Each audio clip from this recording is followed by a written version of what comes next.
मैं अकेला या हम सब। आध्यात्म शास्त्र की संपूर्ण रचना केवल एक आधार पर हुई है। वह आधार है आत्मोन्नति। आत्मोन्नति का तात्पर्य है आत्मभाव का, अहम भाव का विस्तार। जब कोई अपने धन को बढ़ा लेता है तब कहते हैं कि उसने आर्थिक उन्नति की है। कोई अपने ज्ञान को बढ़ा लेता है तो कहते हैं कि उसने बौद्धिक उन्नति की है। इसी प्रकार देह को हृष्ट-पुष्ट कर लेना शारीरिक उन्नति कही जा सकती है। उन्नति का तात्पर्य बढ़ोतरी से है। जिसकी जिस दिशा में बढ़ोतरी होती है उसे उसी दिशा में उन्नत हुआ कहा जाता है। आत्म उन्नति का तात्पर्य आत्मभाव में बढ़ोतरी होना है। जब तक मनुष्य अपने को अकेला समझता है, अपने अकेले के हित अनहित की बात सोचता है, तब तक वह आत्मिक दृष्टि से पतित समझा जाता है।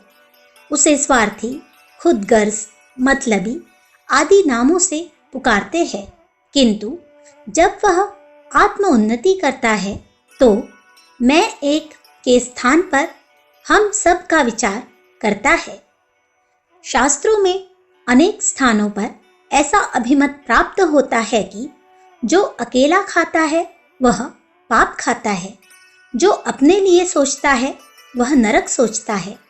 ब्रह्म विद्या का मूलभूत तथ्य यह है कि मनुष्य स्वार्थ के बंधनों से मुक्ति प्राप्त करे, आत्मा को परमात्मा से मिला दे, जीव से बढ़कर शिव बने, तुच्छता से उठकर महान बने।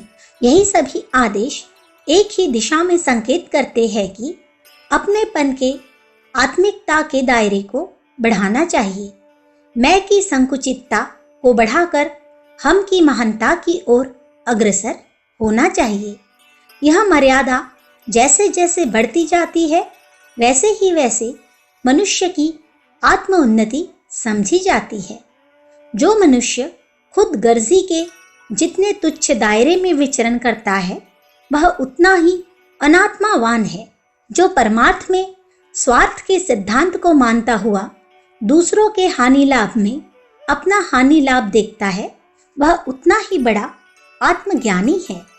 ब्रह्म विद्या समस्त विद्याओं की जननी है।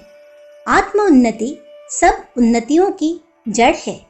यह सिद्धांत इतने ध्रुव सत्य है कि इनकी सच्चाई पर संदेह करने की जरा भी गुंजाइश नहीं रह जाती। जब किसी व्यक्ति, जाति या देश ने जिस हद तक इन सिद्धांतों को अपनाया है तब उसने उसी सीमा में भौतिक उन्नति की है। जब जिस देश ने इस सिद्धांतों को जितना ढीला छोड़ा है तभी वह उतना ही नीचे गिर गया है। यूरोपीय देशों की उन्नति और भारत की अवनति का भी यही कारण है। भारतवर्ष के पतन के कारणों पर आप गंभीरता से विचार करेंगे तो आपको वैसा कोई दुर्गुण यहाँ के निवासियों में न मिलेगा जिनके कारण राष्ट्रों की दुर्गति होती है। हमारा देश बौद्धिक उन्नति में अपना सानी नहीं रखता। यहाँ ऐसे ऐसे आले दर्जे के दिमाग थे और है जिनका मुकाबला करने में संसार के अन्य देश अभी तक पीछे है। यहाँ के निवासी बहादुरी में भी अद्वितीय है। प्राचीन काल की बहादुरी की गौरव गाथाओं से इतिहास रंगा हुआ है। आज भी भारतीय सेना युद्ध में जो जौहर दिखा रही है उसकी भूरी भूरी प्रशंसा करते करते हमारे शासक थकते नहीं। आज भी राजनीति के ऐसे ऐसे पंडित मौजूद हैं जिनकी सूक्ष्म दृष्टि असाधारण है। यदि ये लोग किसी स्वतंत्र देश में हुए होते तो उनने अपनी प्रतिभा से संसार को चकित कर दिया होता। साधारण जनता पर दृष्टि डालिए तो वह विलासी या अकर्मण्य भी नहीं है। पूर्व काल में तो धार्मिक अधिक होने के कारण और वर्तमान समय में दरिद्रता के कारण यहाँ की जनता भोग विलासों में मस्त नहीं हो पाई। कड़ा परिश्रम करने में भी भारतीय अद्वितीय है। सस्ते से सस्ता अपौष्टिक भोजन खाकर यहाँ के किसान मजदूर जितना काम करते हैं उतना काम अन्य देशों के श्रमजीवी नहीं कर पाते। कई लोग जैन और बौद्धों द्वारा प्रचलित अत्यंत अहिंसा को देश के पतन का कारण मानते हैं, परंतु यह बात भी ठीक नहीं, क्योंकि जिन दिनों जैन और बौद्ध धर्म भारत में अपनी पूर्ण उन्नति पर थे, राजधर्म थे, उन दिनों भी यवन, शक और गुणों के आक्रमण भारत पर हुए थे, परंतु उस समय कोई भी आक्रमणकारी सफल न हुआ। फिर आज जबकि कहने मात्र की अहिंसा ही लोग मानते हैं, उसके कारण इस प्रकार पतित अवस्था को प्राप्त नहीं हो सकते। यूं तो छोटे मोटे अनेक कारण बताए जा सकते हैं, पर ऐसे कारण तो स्वतंत्र और समृद्ध देशों में भी है। दूध का धुला कोई समाज या राष्ट्र नहीं है। थोड़े बहुत दोष सर्वत्र पाए जाते हैं। वैसे दोष यहाँ भी रहे हैं और रहेंगे, पर वे इतने प्रचंड नहीं हैं जिनके कारण सारा देश इतने गहरे गर्त में गिर पड़े। अत्यंत गंभीरता पूर्वक आप विचार करेंगे तो इसका कारण एक ही मिलेगा, और वह है आत्मिक पतन, खुदगर्जी, अपना दायरा संकीर्ण रखना। यह दुर्गुण जिस दिन से भारतवासियों ने अपनाया, उसी दिन से पतन आरंभ हो गया। यह दुर्गुण इतना जबरदस्त है कि इसके आगे और सारी अच्छाई फीकी पड़ जाती है। अंग्रेजी राज्य की भारत में स्थापना किस प्रकार हुई, इसका सूक्ष्म अध्ययन जिनने किया है वे जानते हैं कि ईस्ट इंडिया कंपनी के जितने भी गवर्नर यहाँ आए, उनमें से कोई भी ऐसा न था जिसने अपने देश के लाभ को भुलाकर अपने निजी लाभ की बात सोची हो। यदि क्लाइव, हेस्टिंग्स आदि ऐसा सोचते तो वे कंपनी को धता बताकर अपना खुद का राज्य स्थापित कर सकते थे, परंतु उन्होंने ऐसी बात स्वप्न में भी नहीं सोची। वे खुद मामूली नौकर बने रहे, पर अपने देश के लाभ के लिए उन्होंने यहाँ साम्राज्य स्थापित किया, व्यापार बढ़ाया और भी जो कुछ कर सकते थे किया। यदि वे खुद राजा हो जाते तो वे खुद जरूर बड़े आदमी होते, परंतु सारे इंग्लैंड को उससे कुछ लाभ न होता। आज भी अंग्रेज लोग व्यक्तिगत लाभ की संकीर्ण परिधि में शारीरिक और मानसिक परिश्रम नहीं करते, वरन अपने समाज और राष्ट्र के लाभ को ध्यान में रखते हुए विचार और कार्य करते हैं। वहाँ के वैज्ञानिक, नेता, उद्योगपति, विद्वान, सैनिक और साधारण जनता अपने देश के हित अनहित में अपना हित अनहित समझते हैं। व्यक्तिगत स्वार्थ की अपेक्षा सामूहिक स्वार्थ को वे अधिक महत्व देते हैं। यही कारण है कि वह देश समृद्ध और संपन्न बना हुआ है। जब तक उनमें यह सद्गुण बना रहेगा, तब तक वे निश्चय पूर्वक सुखी रहेंगे। अन्य सब दुर्गुण इस एक गुण की छाया में ढक जाते हैं। हमारे देश में हर व्यक्ति अपने अकेले के स्वार्थ को महत्व देता है। अपने या अपने बाल बच्चों के हानि लाभ से आगे उनकी दृष्टि जाती ही नहीं।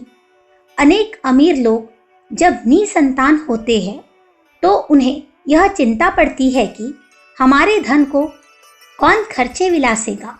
मानो इस देश में किसी सार्वजनिक कार्य के लिए पैसे की जरूरत है ही नहीं। उनका ध्यान अपने देश और जाति की दुर्दशा को दूर करने के लिए अपना धन लगा जाने की ओर नहीं जाता, वरन कहीं से गोद रखने के लिए लड़के की तलाश होती है, जिससे उस धन का खर्चने विलसने वाला कोई पैदा हो जाए। यह भावना हर एक क्षेत्र में जोर पकड़ती जा रही है। आध्यात्मिकता या धार्मिक क्षेत्र में देखिए, हर धार्मिक व्यक्ति अपनी निजी मुक्ति, निजी स्वर्ग की तृष्णा से एक कदम भी आगे नहीं बढ़ता। साधु, महात्मा, गुरु, पुरोहित अपने समय को बुरी तरह बर्बाद करना पसंद करते हैं और अपने समाज और देश की ओर आंख उठाकर भी नहीं देखते। फल यह होता है कि चंद आदमी धनी, विद्वान, प्रतिभाशाली, गुणी, सिद्ध आदि बन जाते हैं। वे अपनी निजी उन्नति खूब कर लेते हैं, पर उनकी इस उन्नति से देश को कुछ भी लाभ नहीं पहुंचता।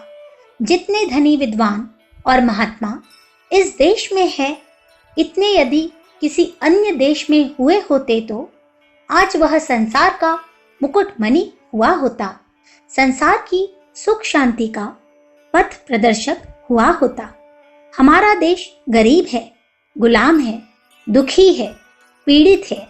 इसका सर्वोपरि कारण हम लोग की संकुचित स्वार्थ वृत्ति है। अपने मतलब से मतलब की मनोवृत्ति ने हमें मिट्टी में मिला दिया है। जब तक यह घृणास्पद, नारकीय और पाशविक मनोवृत्ति हमारे अंदर बनी रहेगी, तब तक चंद आदमी व्यक्तिगत रूप से कुछ बड़े भले बन जावे, पर सामूहिक रूप से हम लोग पीड़ित और पतित ही रहेंगे। सामूहिक उन्नति तभी होगी जब मनुष्य मैं अकेला की मर्यादा में सोचना छोड़कर हम सबकी मर्यादा में सोचना और काम करना आरंभ करेगा। सबकी उन्नति में अपनी उन्नति की मनोवृत्ति में वह जादू है जिसके द्वारा समाज की भी उन्नति होती है और व्यक्ति की भी। इंग्लैंड आदि देश इसके प्रत्यक्ष उदाहरण है। पाठकों, विचार करो, विवेक को जागृत करके सोचो। आध्यात्म शास्त्र के इस एकमात्र सूर्य से प्रकाशवान ध्रुव से अटल सिद्धांत को समझो। सबकी उन्नति में आपकी उन्नति है, इसलिए केवल व्यक्तिगत लाभ की दृष्टि से ही काम न करो, वरन यह भी सोचो कि कार्य का परिणाम हम सब के लिए क्या होगा। मैं अकेला से बढ़कर हम सब की ओर आपकी जितनी प्रगति होगी, उतनी ही आपकी आत्म उन्नति गिनी जाएगी। याद रखो, जिस देश की जितनी आत्म उन्नति होगी, वह उतना ही सुखी और समृद्ध होगा। देश के सुख में ही व्यक्ति का सुख भी निहित है। दुखी पड़ोसियों के बीच रहकर कोई बड़ा आदमी भी शांतिपूर्वक सुख नहीं भोग सकता। इसलिए हे सुख शांति के इच्छुकों, हे आध्यात्म विद्या के जिज्ञासुओं, उठो।